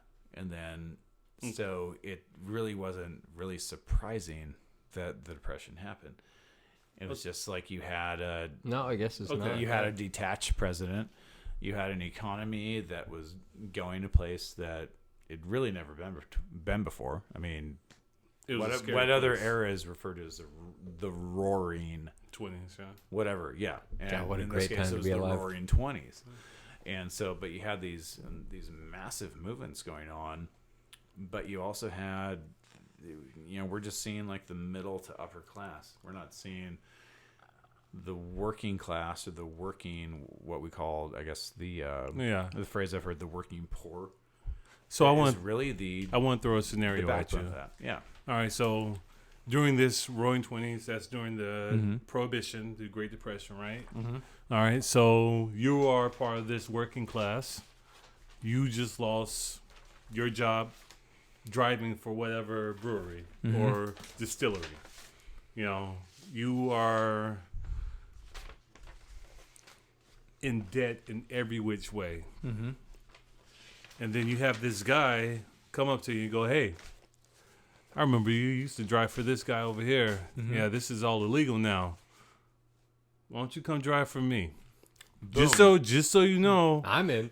It's not it's not on the up and up, but hey, I can get you some money. You can pay for your family. We can get you fed, stuff like that. And now Chris is a clairvoyant. Because he's a that's criminal. Literally how organized crime started. No shit. Yes. I mean, but that's where it's always been like this. It was starting ripe from back for the then, taking. But starting from back then, it's always have been like from Prohibition to crack in California and New York. This is how it is. You know, No shit. This is how you get your underlings because the boss isn't going to drive his own stuff. I mean, he might from the beginning because he Right. has to go Initially. All right, so New York City, right? Your drink, the Bronx. Yes, the Bronx. They weren't making moonshine in New York City. So they No. had to send somebody in a truck to North Carolina to pick up the moonshine to bring back up to New York City. Maybe the boss did it for the first couple of trips, but after he got his money up and he was able to go find some dude on the street and go, hey, if you go make this run for me, I'll throw you a couple of dollars, but if you get caught, you don't know me. Right. Dude, so there's another book. God, I have so many books. I'm so educated. Yeah. Oh, there's tons. Driving with the Devil. So They all funny smell story. like leather and stuff. Many leather-bound Yes, books. mahogany. So the NASCAR and Prohibition are uniquely tied. Yeah. It was- where it started from. But that's the crazy thing is The rum runners. Mechanics were for profit. Yeah. Running illegal liquor was so profitable that the guys you're talking about, the bosses, they're like, hey man, I got to run some liquor from North Carolina to New York. I need to go fast. What can you do? They were like, man, if you got money, we can do a lot of things. So Then the feds came in and they were like, hey, we got to catch these guys running from North Carolina to the same mechanic shop. We got to catch these guys running from North Carolina to New York. We don't have a lot of money. How fast can we go? He's like, well, not as fast as they can go. Because he's working on the same cars. Yeah. And that no shit was how that happened. But like And you talk rum- about NASCAR, the rum runners, they used to get together and go, hey, I bet my car's faster than Right. yours. Well, we got a track here. Let's see, Let's see who can go. Let's get it. Dude, for-profit industries, when it's illegal, are mind-blowingly effective. Because, and you know the best part? You know why they're so effective? Here's my rant and hypothesis. Prove me wrong. They're so profitable because they don't pay income tax. No, they are. That's the best part. But Like- also, at the end of the day, like you were talking, if someone's going to get shit on, it's going to be that underling. Yep. The boss is going to take a hit. Nope. He might lose this load of alcohol or whatever it Yep. may be, and that's however much money he just lost. But he's not going to take a hit. The person that got caught with it, they're fucked. Yep. And there's nothing they can do about it because he's going to deny ever meeting them. Yeah. He didn't employ them. I don't know Right. who that person. Well, that. But then you end up with the prison system filled with people like this. Right. And instead of, them saying, okay, well, this is the situation, is like, well, no, we're going to reform this person because Right. they broke the law. Right. And Yeah, 'cause the that's person gonna at the happen. top who has all the money, you I can't mean, touch him. Look what they got Al Capone on. All Tax that shit. evasion? Tax evasion. Because that was because like you Well, say, dude, every funny- time something shit happened, he was like, I don't know, and they were like, shit, we can't prove it. We don't know either. But this is a funny story that a lot of people don't know about is with Al Capone and the income tax. The federal government knew they were losing out on the income tax from illegal bootlegging that gangsters were doing. So they put it out publicly that even though you were selling alcohol legally, you needed to claim income from income tax. Every mobster and gangster did it.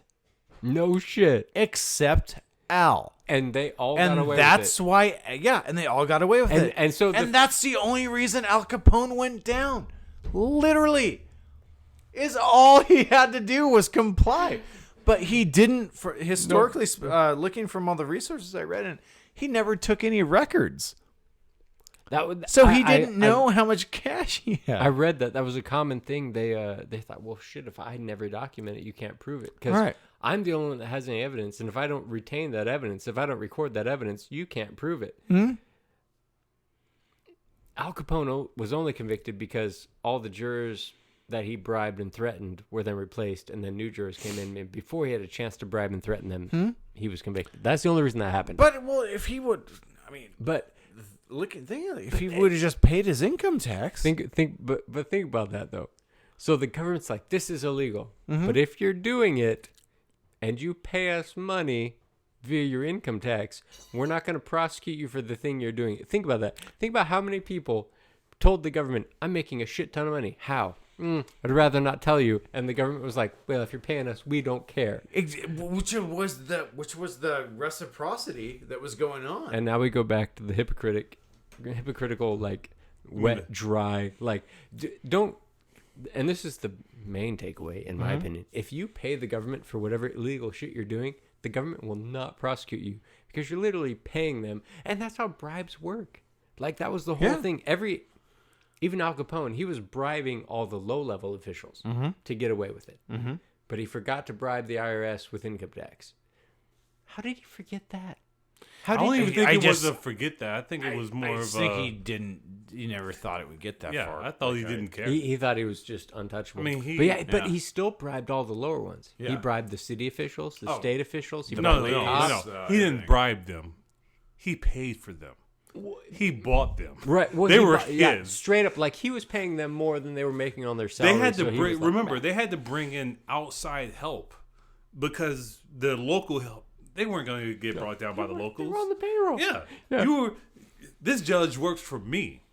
He's not going to prosecute my guy because I told him he's not going to prosecute my guy. You pay him $8,000 a year. I pay him $20,000 a year. He's making more money from me than he is from Dude, the government. They had to replace the first 3 waves of that agents for that new agency that was created by Prohibition because they would show up to work in fur coats. dude. Have billfolds full of cash. Right? How stuff like that. stupid are you? There's no way. I mean, You're a cop.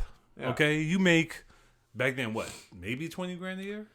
Back then, actually, well- it's funny. I actually looked it up because there was a statistic that you and I saw in one of those documentaries of somebody making the equivalent of a police lieutenant salary. It was the bootlegger from Seattle. Yeah, in the And he made that. and imagine of like a week. He made the annual salary every week. Yeah. Yeah, And so I looked it up, but the numbers. All right, so Can't let's give me just right say now, $20,000. Yeah, this is how much you're making. Yeah, it was a $20,000. crazy number, but yeah. You know, you're the chief or whatever. You're making $20,000, Yeah. and you have a guy come up to you and go, "Hey, I have a shipment coming from here to here. They're gonna pass through your county. I have this envelope. It has an unspecified amount in it. Don't worry about that. Yeah, but it's probably But- close to your salary. But I need this shipment to make it to where it's going. You're gonna look in that envelope and go, "Oh yeah, that's gonna make it. Absolutely. I'm gonna. Do you want me to escort it? Because that's gonna make it. Absolutely, and you don't think like obviously the bootleggers knew what people made. Yeah. This guy, it was public knowledge. this Just guy, like today. George Cassidy, no shit. He had cops escorting his liquor to state senators. Like, that was a common thing. Like, it was like cops would be like, "Oh, this liquor Look has to at make it it. I guess I'll go with it." I mean, look at it today in prisons all over the place. You have prisoners able to get drugs and contraband inside of prisons. They're not doing that by themselves. Nope. You are not going to keister that much, whatever it is. Someone's letting. anything. Yeah, someone's letting. Well, someone's. I'm just saying, someone's letting something in because they got. Maybe I'm only making $50,000 a year, but this person just gave me $10,000 to make sure this stuff got through. It's just a one-time thing, I need to take a It's break like after this. Keep no, going. it's just fun. Alvin's just looked like he was ramping up. The whole thing about prohibition and all of that, it just made criminals become better criminals. And it glorified them. It made criminals become better businessmen. Oh yeah, And it glorified them. Yeah. The prohibition is credited with glorifying the gangsters to the point where they are now the hero in the story. Yeah. They made them Robin Hood. Yeah. Right? Because they were giving the population what they wanted, while the evil government said, no, you can't have that. Look at your gangster movies from the past 20 years. Like, all of them. Harlem. One of my favorite movies is Harlem Nights. Harlem Nights is a great movie. And it's about Prohibition times. A father and adopted son running a speakeasy, selling drugs, selling alcohol, selling women.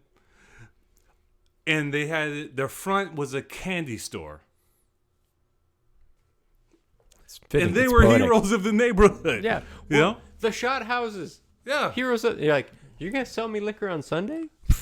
You're a hero. Exactly. I spilled all over myself. Well, let's take a break so you can clean up and I can make Apparently myself I can't another drink, drink. so. You have a drinking problem. A la airplane. Yep. Anyways, guys, we'll be right back. You'll hear from our sponsors. Thank you for listening. All right, perfect. Hey, Hey we're guys, back. welcome That's my back. line. Hey. I know. Fuck, I always like step over you. God damn it, Evans. Let me say something. Holy shit. So to kind of wrap this up, Chris and I had a great little talk off camera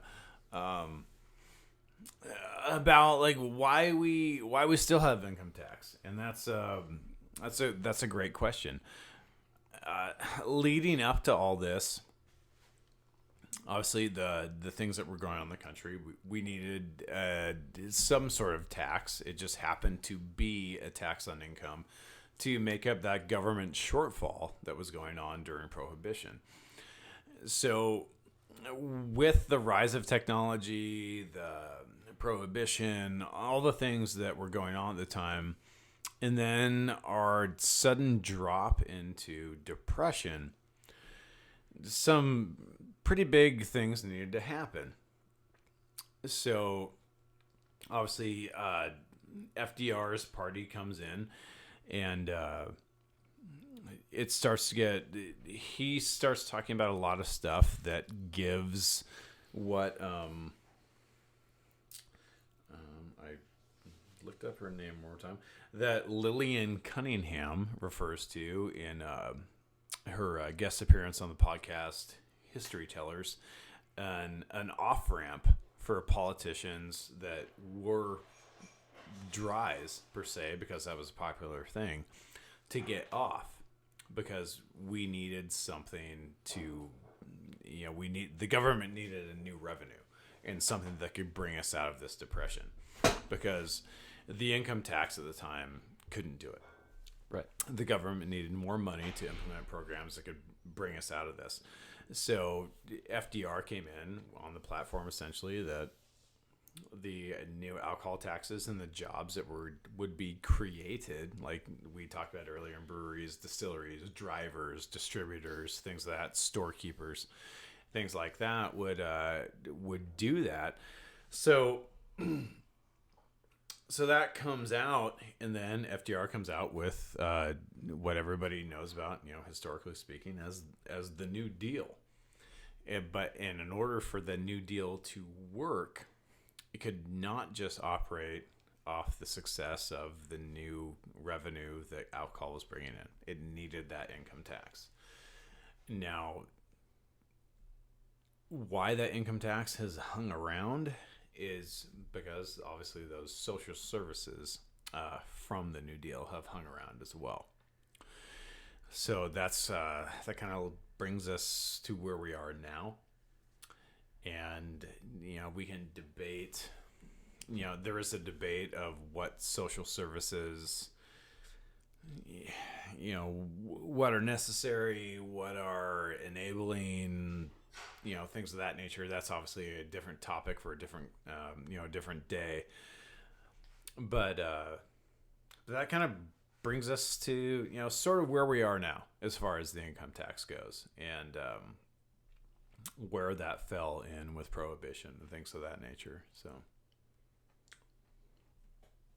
I'm looking up the pie chart for. So what you were talking about, because the social services, the government's like, well, you can't stop paying income tax. How are we going to feed the homeless? Then you look at the federal spending: 57% military, 6% education. That's. I'm talking now.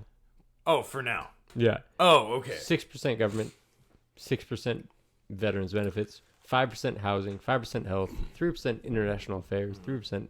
But like, we've had this discussion. You both know how I feel when it comes to income tax and the amount that they take, right? And how it just seems to be so lopsided sometimes. Man, I'm good with income tax. I'm not, but I'm good with income tax if there's no sales tax.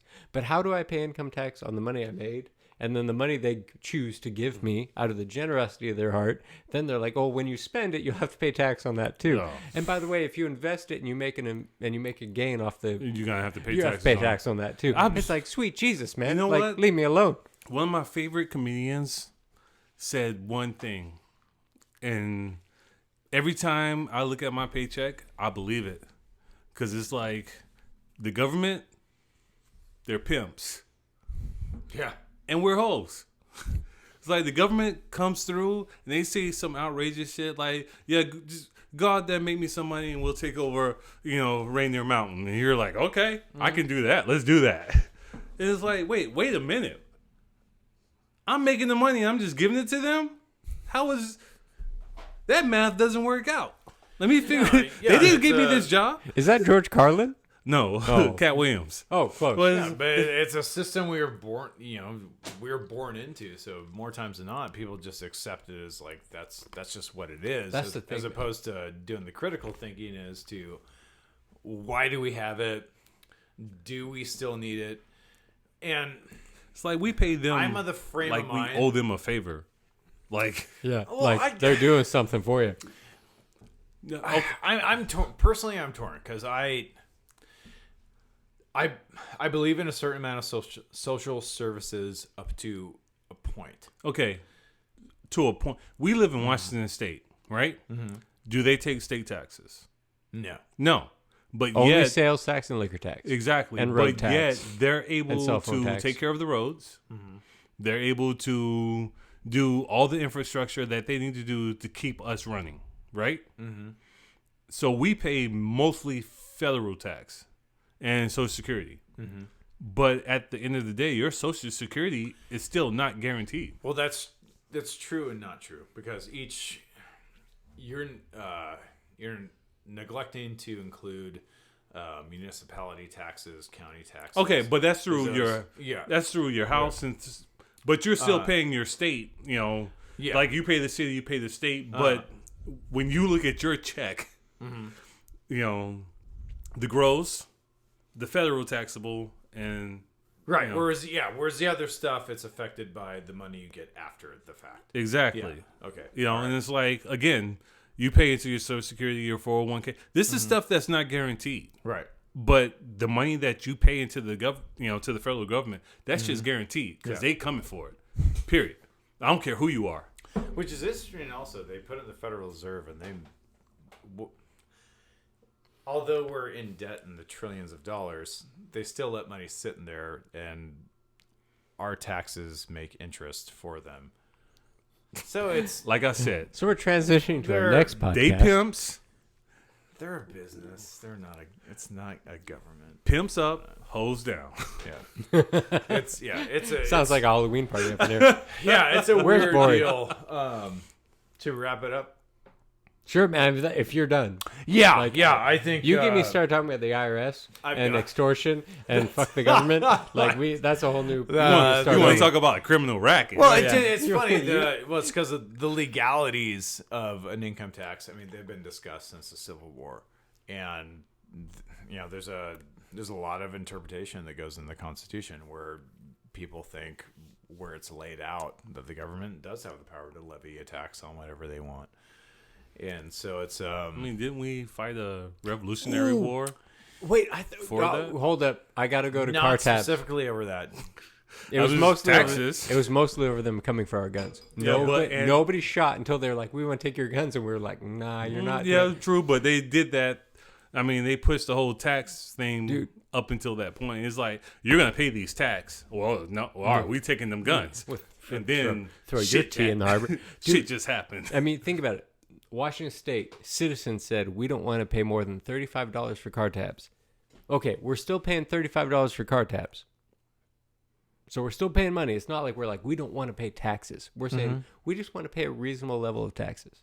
And it was an initiative. It passed overwhelmingly. And then the state government was like, well, you can't say you don't pay taxes. We have to say you don't pay taxes. So they put a stop to it. So we're still, when I go register my car next time, as far as I know, I'm still paying more than $35 for a tab.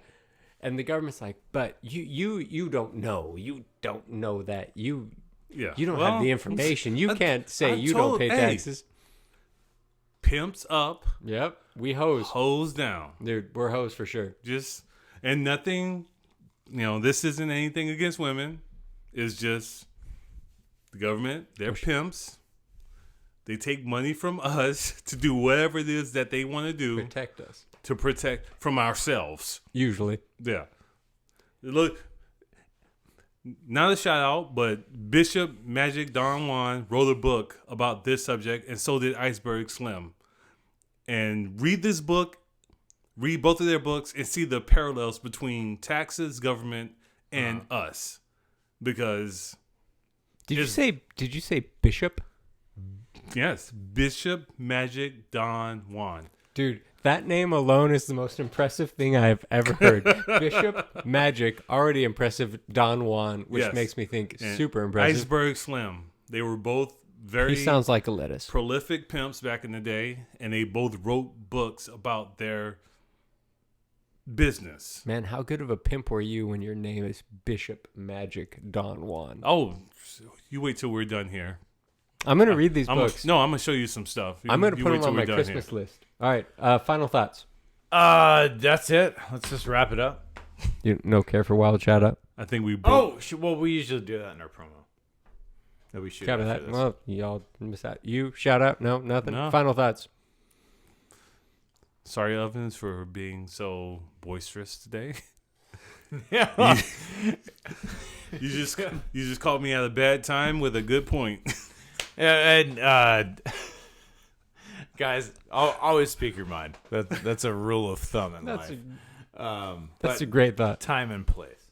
With love. Where it's at. No, but in Chris, of course, you're fucking. That's why you're here. That's why we're all here. I know you were. I know it's just you. You were being very serious about the situation. And I felt like it's but it's a good point because there's so much hilarity that goes into some of the truly ridiculous things that have gone on, and continue to go on. So that's those need to be brought up. It brings a lot of levity to what's being talked about.